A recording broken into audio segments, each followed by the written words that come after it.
안녕하세요. 온누리 스마일 안과 원장 유슬기입니다. 무더운 여름이 다가오고 있습니다. 여름은 눈병의 계절이라고도 하는데요. 여름철에 물놀이를 많이 하기도 하고 다른 사람과의 접촉이 많아지면서 전염성 결막염에 걸리기 쉽습니다. 여름철 유행하는 암질환에는 어떤 것이 있나요? 가장 흔한 것은 아데노바이러스에 의한 유행성 결막염입니다. 우리가 흔히 눈병이라고 말하는데요. 이 질환에 걸리게 되면 이물감이 되거나 눈곱이 끼고 충혈이 되며 심한 경우에는 통증과 눈물이 발생하게 되고 2주에서 길게는 한 달까지도 고생하게 되는 질환입니다. 전염력이 매우 높기 때문에 주변의 친구, 가족들까지 옮길 수 있어서 주의가 필요합니다. 또 한 가지는 엔테로바이러스 또는 콕사키 바이러스에 의한 급성 출혈성 결막염이라는 것이 있습니다. 우리가 흔히 아폴로 눈병이라고 부르는 것인데요.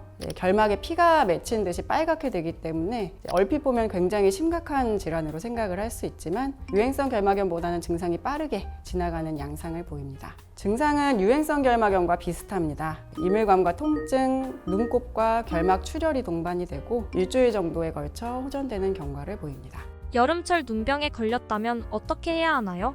위에서 말씀드린 증상이 있을 때는 안과에 내원하셔서 확인 후 안약과 필요에 따라서는 경구약을 처방받아야 합니다. 말씀드린 유행성 결막염이나 급성 출혈성 결막염 모두 접촉에 의해서 전염이 될 수 있습니다. 눈물이나 눈곱과 같은 체액에 바이러스가 존재하기 때문에 체액이 묻은 손이 전염의 가장 큰 원인이 될 수 있습니다. 따라서 손으로 눈을 만지는 것을 피하고 손 위생에 각별히 신경을 쓰시는 게 중요합니다. 비누를 이용해 닦고 알코올 손 소독제를 사용하시는 것도 도움이 될 수 있습니다. 또 사람의 눈이나 손이 아닌 물체에서도 바이러스가 24시간 생존을 하기 때문에 내가 만졌던 물건을 다른 사람이 만진 후에 또 눈을 만지게 되면 눈병이 옮을 수가 있기 때문에 눈을 비비거나 직접 만지는 것을 최대한 피하는 것이 좋습니다. 여름철 물놀이 후 생기는 눈병의 원인은 무엇인가요?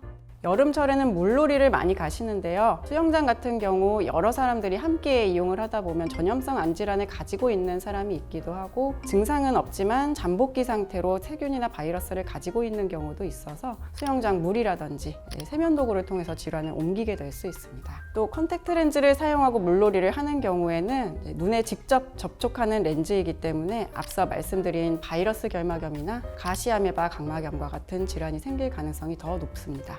물안경을 쓰고 물놀이를 하는 것이 감염 예방에 도움이 될 수 있고요. 시력이 좋지 않을 경우에는 도수가 있는 물안경을 사용하시고 부득이하게 렌즈를 끼고 물놀이를 하게 되는 경우에는 일회용 렌즈를 사용하시고 물놀이가 끝난 후에는 빨리 렌즈를 빼고 인공 눈물로 눈을 세척하시는 걸 권해드립니다. 여름철 눈 건강관리법에는 무엇이 있을까요? 여름에는 강한 자외선에 노출되기 쉬워서 야외 활동을 할 때는 자외선 차단이 가능한 선글라스를 착용을 하거나 생이 넓은 모자를 착용하시는 걸 권해드립니다. 또 사람이 많은 곳에서는 전염성 암질환이 발생할 수 있다는 것을 항상 염두해서 손 위생에 신경을 써주시고 가급적 눈에 손이 접촉되지 않도록 주의해 주시면 좋겠습니다. 오늘은 여름철 암질환에 대해서 말씀드렸는데요. 더 궁금하신 점이 있다면 댓글로 남겨주시면 감사하겠습니다. 지금까지 온누리 스마일 안과 유슬기였습니다.